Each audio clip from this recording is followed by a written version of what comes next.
ಜಾರ್ಖಂಡ್ ಫಲಿತಾಂಶ ನೋಡ್ತಾ ಇದೀವಿ. 28 ಸ್ಥಾನಗಳನ್ನ ಪಡೆದು ಎನ್ಡಿಎ ಭಾರಿ ಹಿನ್ನಡೆಯನ್ನ ಈಗ ಕಾಯ್ದುಕೊಂಡಿದೆ. ಜಾರ್ಖಂಡ್ನಲ್ಲಿ ಇಂಡಿಯಾ ಕೂಟಕ್ಕೆ ಅಧಿಕಾರ ಫಿಕ್ಸ್ ಅನ್ನೋದು ಖಚಿತ ಆಗ್ತಾ ಇದೆ.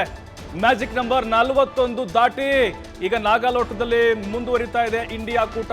ಭರ್ಜರಿ ಸಂಖ್ಯೆ ಅಂತ ಹೇಳ್ಬೋದು. ಯಾಕಂತ ಹೇಳಿದ್ರೆ ಲಾಸ್ಟ್ ಟೈಮ್ ಎಲೆಕ್ಷನ್ ನೋಡಿದ್ರೆ ಅಲ್ಲಿ ಅತಂತ್ರ ಫಲಿತಾಂಶ ಬಂದಿತ್ತು.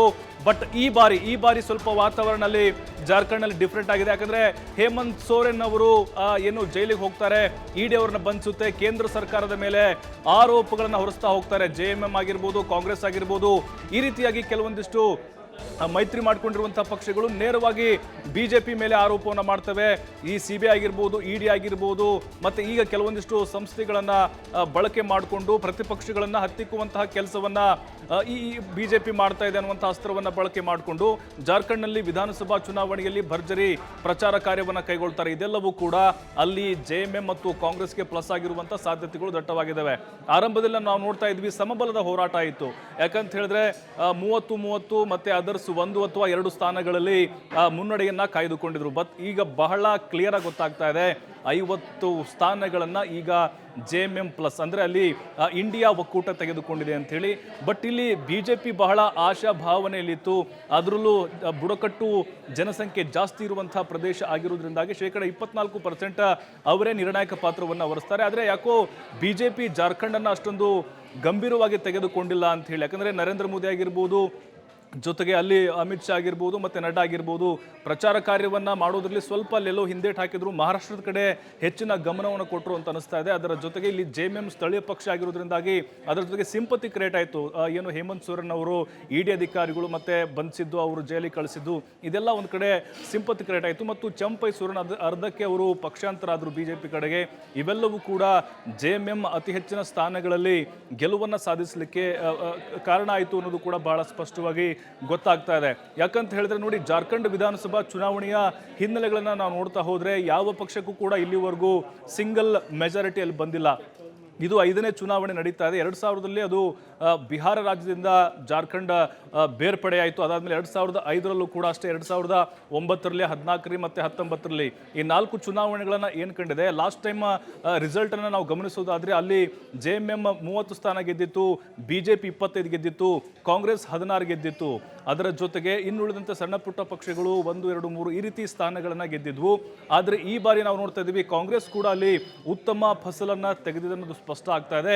ಅದರಲ್ಲೂ ಬಿಜೆಪಿ ಕೇವಲ ಭಾವನಾತ್ಮಕ ವಿಚಾರ ಇಟ್ಕೊಂಡು ಅಲ್ಲಿ ಚುನಾವಣೆಯನ್ನು ಎದುರಿಸ್ತಾ. ಯಾಕಂದ್ರೆ ಬಾಂಗ್ಲಾ ನುಸುಳುಕೋರರು ಅನ್ನುವಂಥ ಒಂದು ವಿಚಾರ ಆಗಿರ್ಬೋದು, ಅದರ ಜೊತೆಗೆ ಬುಡಕಟ್ಟು ಸಮುದಾಯಕ್ಕೆ ಕೆಲವೊಂದಿಷ್ಟು ಈ ಮೀಸಲಾತಿಗೆ ಸಂಬಂಧಪಟ್ಟಂತೆ ಭರವಸೆಗಳನ್ನು ಕೊಡ್ತು. ಆದರೆ ಈ ಹಿಂದೆ ಅವರದ್ದೇ ಸರ್ಕಾರ ಇದ್ದಾಗ ಯಾವುದೇ ರೀತಿ ಕಾರ್ಯರೂಪಕ್ಕೆ ಬಂದಿಲ್ಲ ಅನ್ನುವಂಥ ಅಸಮಾಧಾನ ಆ ಸಮುದಾಯಗಳಲ್ಲಿತ್ತು. ಬಟ್ ಈಗ ಲಾಸ್ಟ್ ಲೋಕಸಭಾ ಚುನಾವಣೆಯಲ್ಲಿ ನೋಡಿದ್ರೆ ಬಿಜೆಪಿಯಲ್ಲಿ ಉತ್ತಮ ಒಂದು ಫಲಿತಾಂಶವನ್ನ ತೆಗೆದಿತ್ತು. ಯಾಕಂತ ಹೇಳಿದ್ರೆ 8 ಲೋಕಸಭಾ ಚುನಾವಣೆಯಲ್ಲಿ ಗೆದ್ದಿತ್ತು.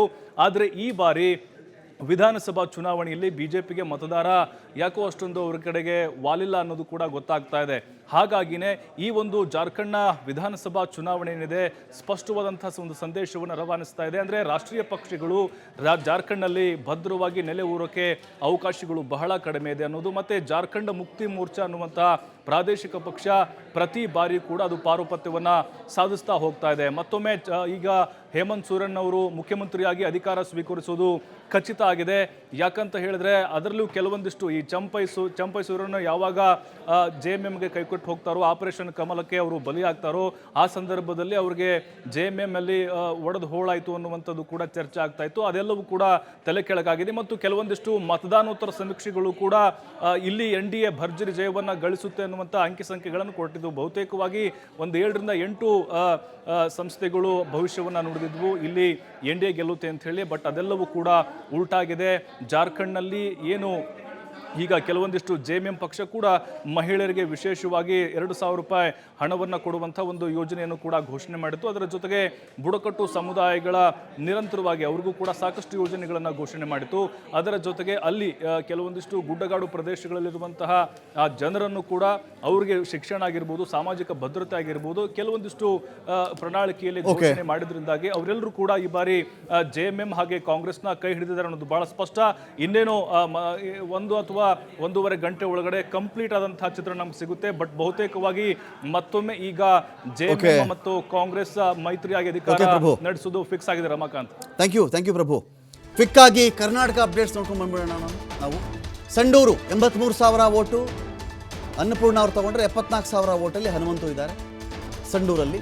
ಆನಂತರ ಚನ್ನಪಟ್ಟಣ 46,000 ನಿಖಿಲ್, 67,000 CP ಯೋಗೇಶ್ವರ್ ಅವರು.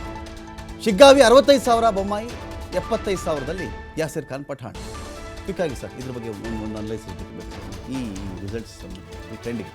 ಸರ್ ಈ trend basically foundation is guarantee scheme.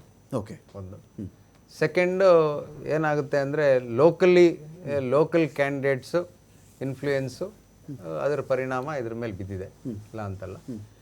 ಇನ್ನೊಂದು ಏನಂತ ಅಂದರೆ ನೀವು ಅಪೋಸಿಷನ್ನಲ್ಲಿ ನೀವು ಎಷ್ಟೇ ನೀವು ಸ್ಟ್ರಾಟಜಿ ಮಾಡಿದ್ರು ಇವರು ಆಬ್ಸಲ್ಯೂಟ್ ಮೆಜಾರಿಟಿ ಇರ್ತಕ್ಕಂಥ ಸರ್ಕಾರದಲ್ಲಿ ಸಾಮಾನ್ಯವಾಗಿ ಸಪೋರ್ಟ್ ಇನ್ ಬೈ ಎಲೆಕ್ಷನ್ ಅವ್ರ ಪರವಾಗಿ ಇರುತ್ತೆ. ಪ್ಲಸ್ ಅದರಲ್ಲಿ ಇನ್ನೊಂದು ಏನಾಗಿದೆ ಅಂದರೆ ನಮ್ಮಲ್ಲಿ ಕರ್ನಾಟಕದಲ್ಲಿ ಯಾವಾಗ್ಲೂ ನೀವು ನೋಡ್ದಂಗೆ MP ಎಲೆಕ್ಷನ್ಗೆ ವೋಟಿಂಗ್ ಸಿಸ್ಟಮ್ ಪ್ಯಾಟರ್ನ್ ಬೇರೆ, MLA ಎಲೆಕ್ಷನ್ ವೋಟಿಂಗ್ ಸಿಸ್ಟಮೇ ಬೇರೆ. 83 ಆದ್ಮೇಲೆ ಯಾವಾಗ್ಲೂ ಹಂಗೇನೆ, ಅಲ್ಲಿರೋ ಸರ್ಕಾರ ಬೇರೆ, ನಾವು ಹೇಳೋದು EVM ಅಂದ್ರೆ ಎವ್ರಿ ವೋಟ್ ಮ್ಯಾಟರ್ಸ್ ಅಂತೀವಿ.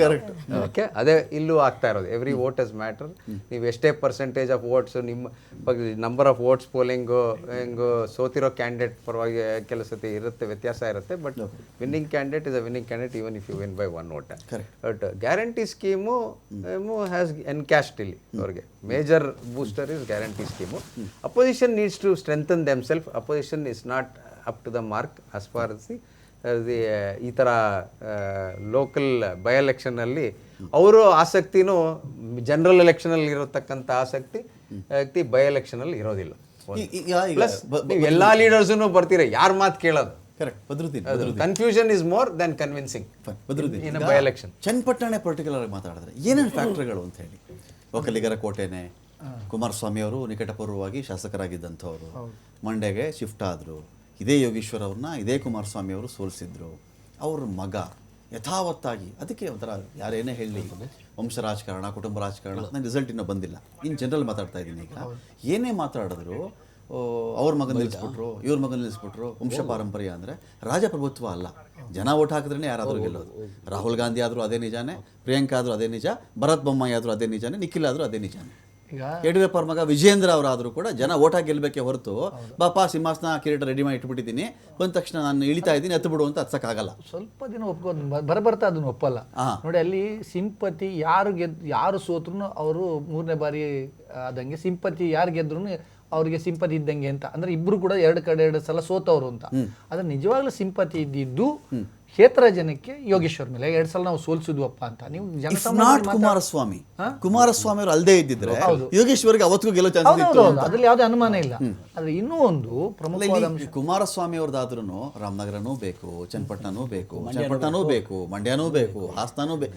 ಈ ಧೋರಣೆ ಇದೆಯಲ್ಲ, ಶಿಫ್ಟು ಚಿಕ್ಕಬಳ್ಳಾಪುರ ಬಂದ್ರೆ ಅಲ್ಗೂ ಹೋಗ್ತಾರೆ. ಅಲ್ಲ, ಈ ಸಮಸ್ಯೆ ನಮ್ಮ JDS ಅವ್ರು ಹೇಳ್ತಾರೆ ಬಚ್ಚೇಗೌಡ ಸೋಸಕ್ಕೆ ಬರ್ತಾರೆ ಇಲ್ಲಿ ಅಂತ. JDS ಕಾರ್ಯಕರ್ತರು ಡಿವೈಡ್ ಮಾಡ್ತಾರೆ, ಒಕ್ಕಲಿಗರು ಡಿವೈಡ್ ಮಾಡ್ತಾರೆ. JDS ಕಾರ್ಯಕರ್ತರು ಕೆಲವು ಸಮಸ್ಯೆ ಏನ್ ಗೊತ್ತಾ ಪಾಪ, ಅವರು ನಮ್ಮವ್ರು ಯಾರು ನಿಂತ್ರಿಗೆಲ್ಲ ಅಣ್ಣ ನೀವೇ ಬರ್ಬೇಕು, ನೀವು ಎಲ್ಲ ಕಡೆನೂ ಅವ್ರನ್ನ ಕರೀತಾರೆ. ನೀವು ನೋಡಿದ್ದೀರಾ ಮಂಡ್ಯದವ್ರು? ಜನರಲ್ ಒಂದು ಟ್ಯಾಗ್ ಲೈನ್ ಇದೆ ಬದ್ರುದ್ದೀನ್, ಅದು ಏನಂತ ಹೇಳಿದ್ರೆ, ನೀವು ಟಿಕೆಟನ್ನು ಕುಮಾರಸ್ವಾಮಿ ಅವ್ರಿಗಾದ್ರೂ ಕೊಡಿ, ನಿಖಿಲ್ಗೆ ಅವ್ರಿಗಾದ್ರೂ ಕೊಡಿ, ಅನಿತಾ ಕುಮಾರಸ್ವಾಮಿ ಅವ್ರಿಗಾದ್ರೂ ಕೊಡಿ.